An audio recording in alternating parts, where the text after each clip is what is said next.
Hey everyone, and welcome. Today we'll be talking about the show Invincible, more specifically season 3.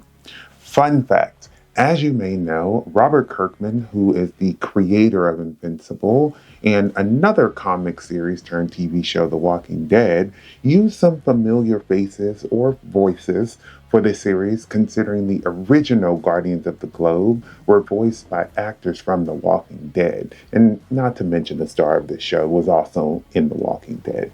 This season came out in 2025 and stars Stephen Yeun, Sandra Oh, and Christian Convery, and was created by Robert Kirkman. So, without further ado, let's get right into it.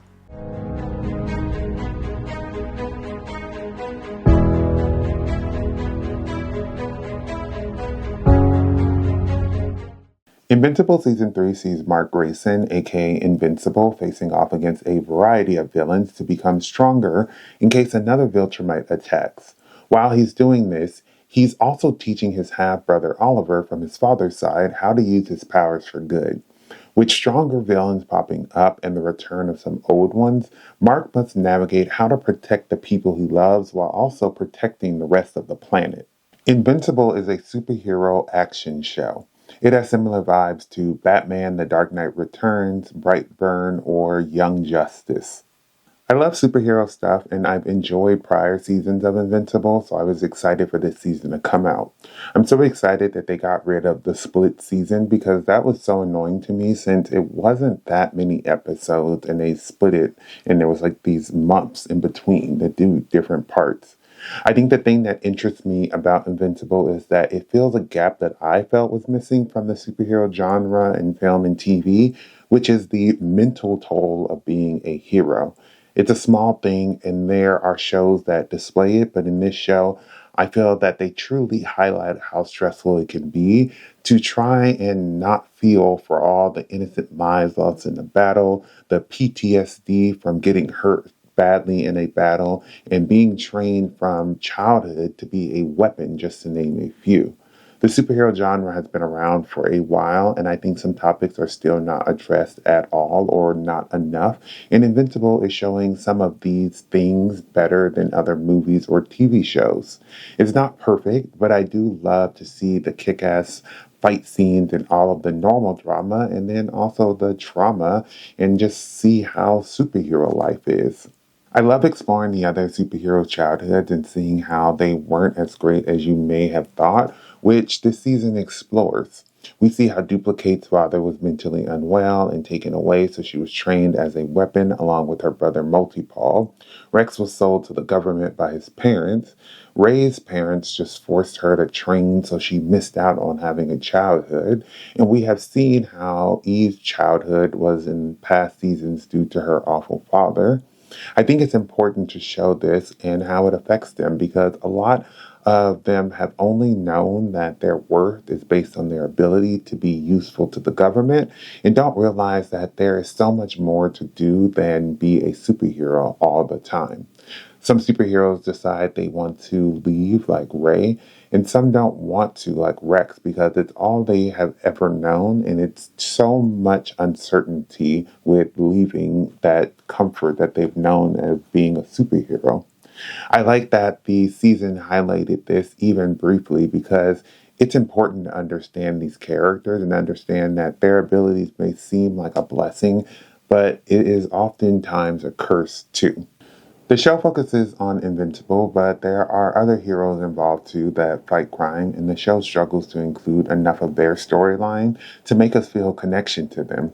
There are also so many characters who are around from other seasons who don't come up often, and I forgot that they were in the show in the first place.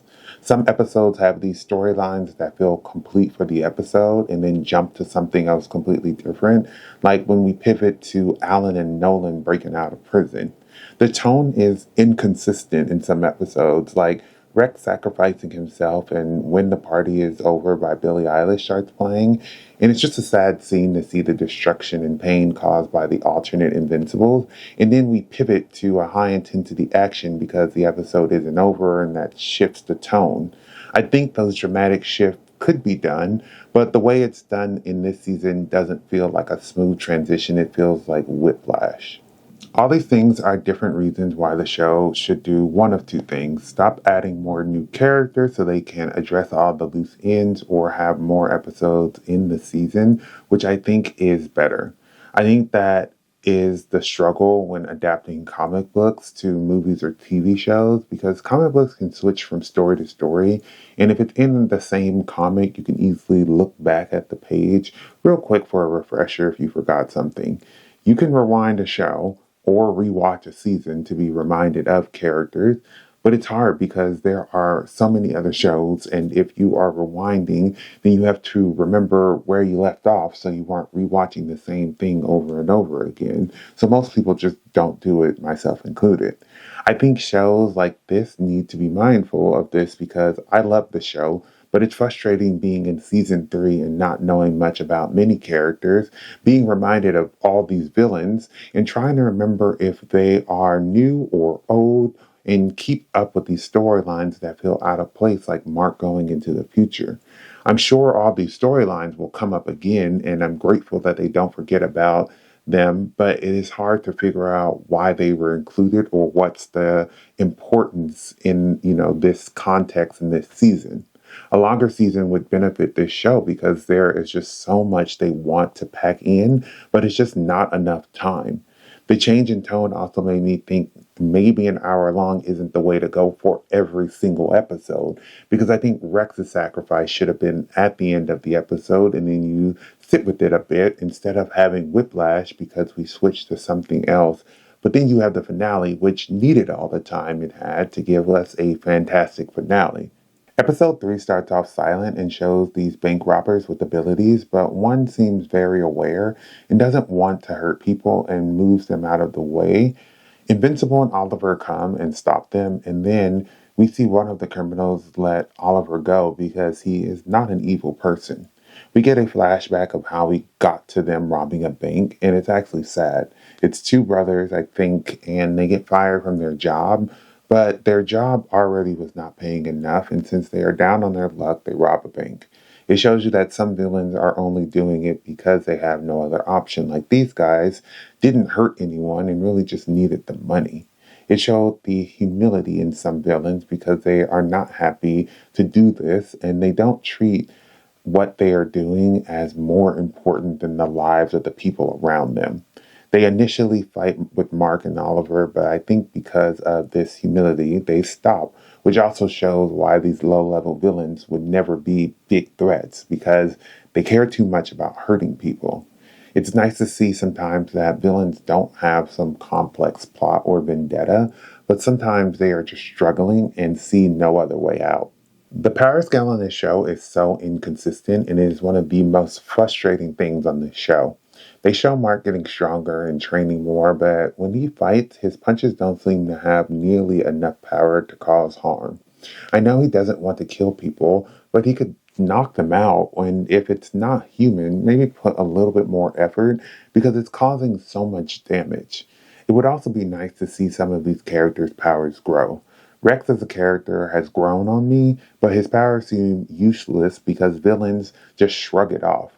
Ray can shrink, then grow to her normal size, but can she get bigger? Like, we never explore that. Are there limits to Duplicate's powers? And what can Eve really do with her mental blocks in? And how much of that is stopping her from being a powerhouse? This season, we see so many heroes besides Invincible, and I'm like, none of them seem useful in a battle, and the show doesn't give us any hints if that will change. The Guardians of the Globe are the perfect example because all they seem to do is lose, or if they win, it's by the skin of their teeth. I think it would be nice to see some heroes who seem more useful against villains and maybe attempt to explore if powers grow or just stay consistent. When I heard Angsham's voice at the end of episode 3, I knew he was up to something crazy.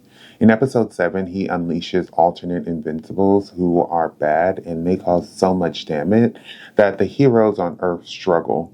I was in shock at how quickly they were able to cause so much destruction and how psycho some of them were. The hero should be happy that it was a part of a bigger plan that failed because they had so much restraint. And I think that if these Invincibles were released and just told to do whatever, they would have leveled the planet and then fought each other to see who would rule. Not all of the Invincibles survived, and the ones that did are in an alternate universe, so I'm wondering if they will come back later. It's just crazy that Angstrom got them to help him, and I'm interested to see the response from more people as time goes on. I did think Angstrom would do more, but they set him up as a villain who would keep coming back. The alternative Invincibles did bring up a question. Will people know Mark is invincible? I say this mostly because not all of them had masks on, so if you start putting two and two together, you could figure it out. We get a little glimpse of Alan and Nolan when Alan decides to break out of prison. The storyline is important, but it did feel a little bit out of place. Honestly, should have been a separate episode. One thing I did love was how Nolan mentioned that there are only 50 Viltrumites that are full blood left, which the Viltrumites are worried about. While that does make it seem like they have a chance against them, that is still like 50 super strong people who can probably take out Earth with no problem.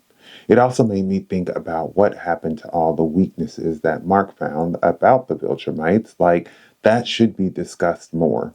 It does seem to hint at a battle with the Viltrumites coming soon. Right after dealing with all these alternate Invincibles, Conquest comes along and gives Mark the fight of his life. Conquest is psychotic and enjoys torture and fighting and won't let you just give up. His fight with Invincible seemed like it might be worse than Mark's fight with his dad in season 1 in terms of damage.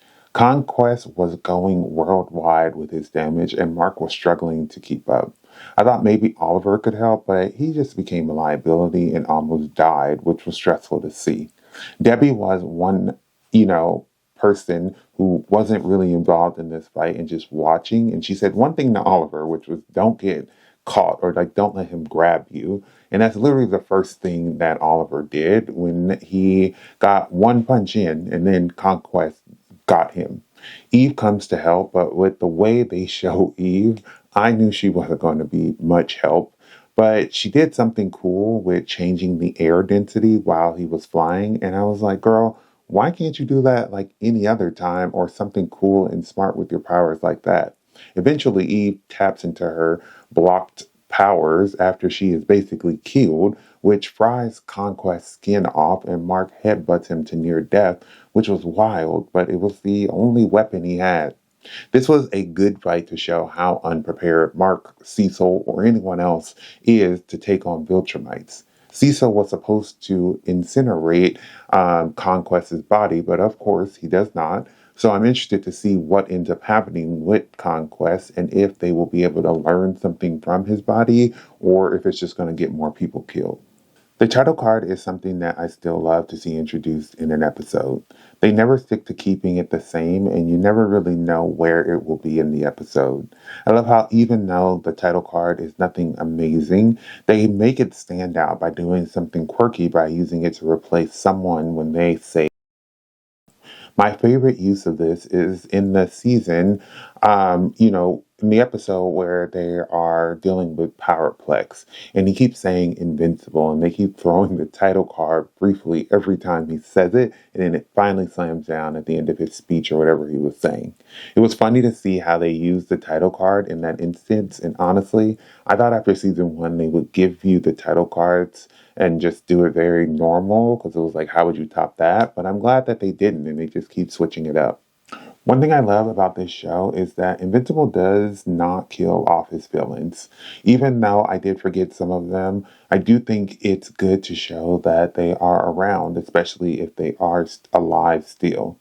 In the final episode, they kind of did a rundown of all his villains that are alive, and it made me worried because I realized how many of his villains are ridiculously strong or smart or both. If his villains ever team up, I fear it may be the death of Invincible because he would not be able to take on more than one of them at a time. I do eventually think they should kill off some of them because they are now just stacking up and nothing is really happening with them, which made me forget that some of them were still alive until I saw them in the last minutes of the finale. My favorite part of this season was how they showed these characters sticking up for themselves. When Mark gets attacked by Cecil, he goes to Guardians HQ and tells them, which makes some of them realize that Cecil and the government only want to control them. It's interesting because seeing how fast Cecil turned on Mark showed that it could happen to them too, because the goal is to control the weapon, and if you can't control it, I guess you best silence it. Some of the characters leave and some stay, but it does open your eyes to how all these characters have been yes men and haven't been respected by Cecil. Later, we hear Ray talking about how she almost died, which changed her perspective on things, and this is just what makes me love the show even more, because that should be brought up in these superhero shows or movies sometimes. Like, yes, I'm a hero and I want to help, but I went through a traumatic thing to save the world, and no one seems to care about me and my well being. Some start to attempt to live their life outside of being a superhero to try to find some balance, but also struggle with not helping when they know they can.